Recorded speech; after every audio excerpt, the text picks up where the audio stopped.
Picture this: a plane spirals through the night, engines failing, over the endless dunes of the Sahara Desert. No map, no radio, no hope. It crashes into the sand, a wreck in a sea of nothing. Two men crawl out, lost, with no food, no water, and 1,000 miles of desert around them. This is the true story of Antoine de Saint-Exupéry, the author of The Little Prince, who crashed in the Sahara in 1935 and walked for days to survive. A poet, a pilot, a dreamer, facing the cruelest desert on Earth. How do you survive when the world itself wants you dead? Welcome to suspense, mystery, crime, horror, inspiration, survival. Phantom Archived. Subscribe. Stay with Phantom Archived to uncover this incredible tale.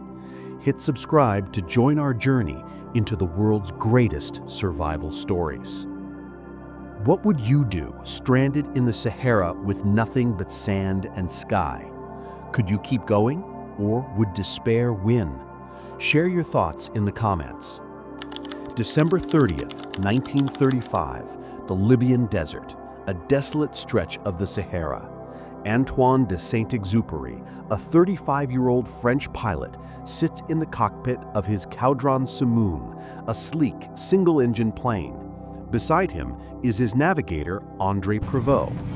They're racing in the Paris to Saigon air race, chasing a 150,000 franc prize. Antoine isn't just a pilot. He's a dreamer, a writer whose love for flight fills his books with poetry. But tonight, his dreams are crumbling.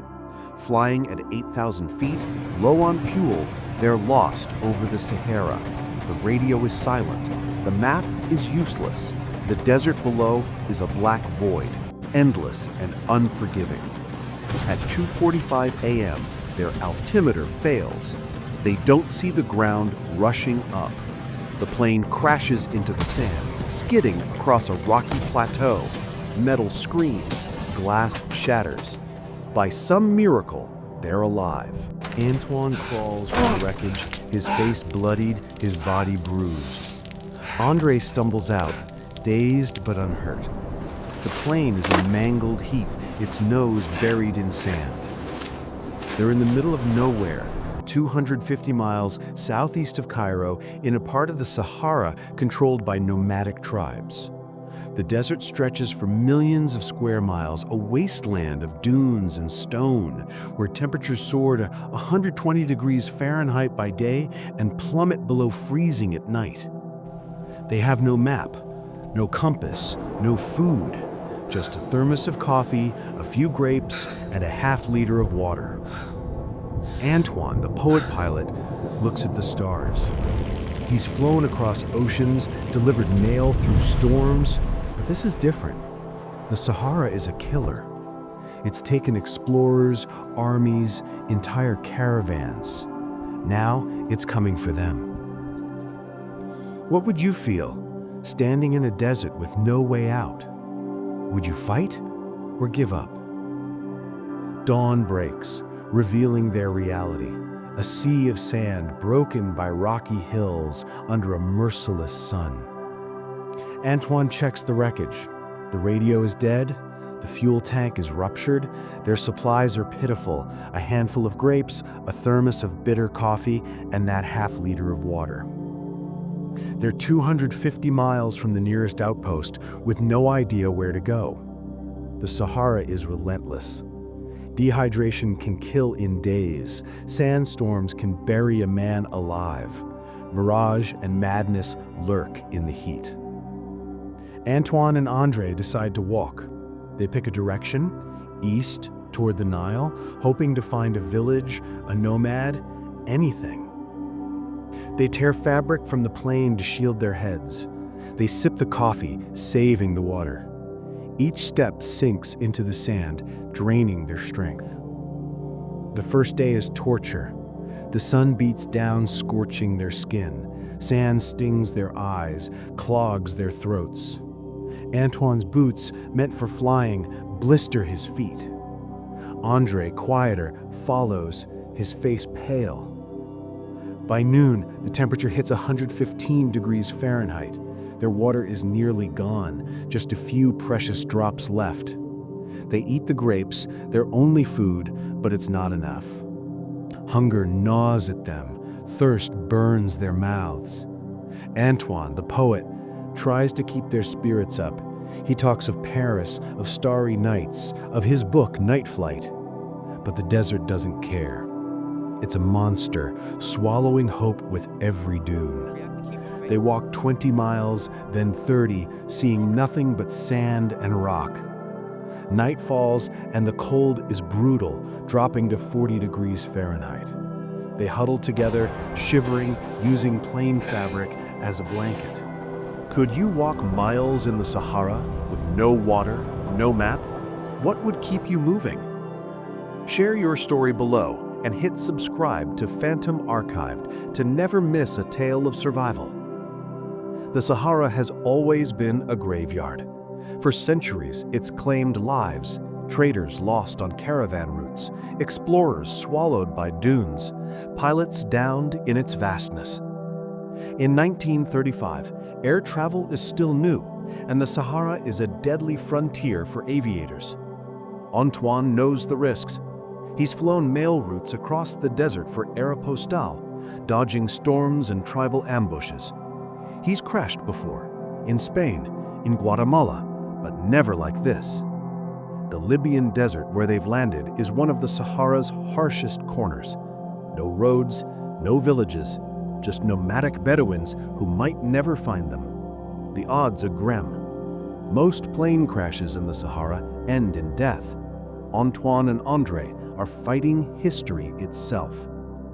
Day 2. The men are weakening. Their lips crack, their tongues swell. Thirst is a demon, clawing at their minds. They've walked nearly 50 miles, their bodies screaming for rest. Antoine sees a mirage, a shimmering lake, just out of reach.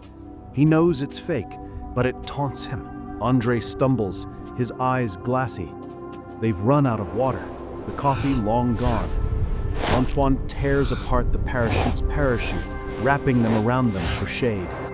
He finds a single orange in the wreckage, splitting it with Andre. The juice is a fleeting mercy, but it's not enough.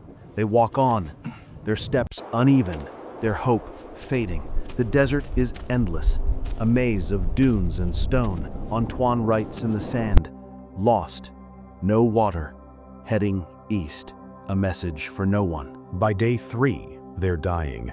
Dehydration saps their strength, their skin burns, their throats are sandpaper. Antoine's mind wanders. He sees visions of his childhood, of starry skies, of the little prince he'll later write about. Andre collapses, begging to stop. Antoine pulls him up, his voice hoarse but firm. We keep going. They've walked over 100 miles, but the Nile is still far. The desert is a cruel trickster, offering nothing but heat and silence. Antoine's heart aches for his wife, Consuelo, in France. He thinks of her smile, her voice. He writes her name in the sand, a promise to survive. But his body is failing. They're down to their last strength, their last hope. What would you hold on to, facing death in the desert? A memory? A loved one? Day 4. They've walked nearly 200 miles, a staggering feat in their state. Their bodies are skeletal, their faces gaunt. Then a sound, hooves on sand. A Bedouin nomad riding a camel appears on the horizon. Antoine and Andre, barely conscious, wave their arms, shouting with cracked voices. The nomad sees them. He rides closer, his face weathered but kind. He offers water from a goatskin, cool and life-saving. Antoine drinks, tears mixing with the liquid. Andre weeps, collapsing in relief. The nomad leads them to a small oasis, a cluster of palms 20 miles away. They're saved, against all odds, in a desert that spares no one. At the oasis, Antoine and Andre are given food, dates, bread, and more water. They're airlifted to Cairo days later, their bodies weak but alive. Doctors are stunned. 4 days in the Sahara with no supplies should have been fatal. Antoine, the poet, later writes about it in Wind, Sand, and Stars. The desert does not give up its secrets easily. His survival becomes a legend, a story whispered among pilots and Bedouins alike. He returns to France, to Consuelo, to his writing. The Ordeal shapes The Little Prince, a tale of wonder and resilience inspired by those starry desert nights. Antoine and André defied the Sahara, a miracle in a place of death. How would you change after surviving the Sahara? Would it redefine your life? Share your thoughts below and hit subscribe to Phantom Archived to join our community of storytellers. The Sahara is more than a desert, it's a force. It shaped empires, swallowed armies, inspired poets. For Antoine de Saint-Exupéry, it was a crucible. He went on to write The Little Prince, a book that's touched millions, its roots in those desperate desert days. He flew again, fought in World War II, and vanished in 1944, his plane lost over the Mediterranean. But his Sahara survival lives on, a testament to the human spirit. The desert didn't break him, it made him. His story is a spark of hope, a reminder that even in the harshest places, we can endure. Antoine de Saint-Exupéry crashed in the Sahara, lost with no map, no water, no hope. He walked hundreds of miles, defying a desert that kills without mercy. His story is a beacon. No matter how vast the wilderness, the human will can survive. What would you do stranded in the Sahara? Would you find the strength to walk on? Antoine did, and his miracle shines on.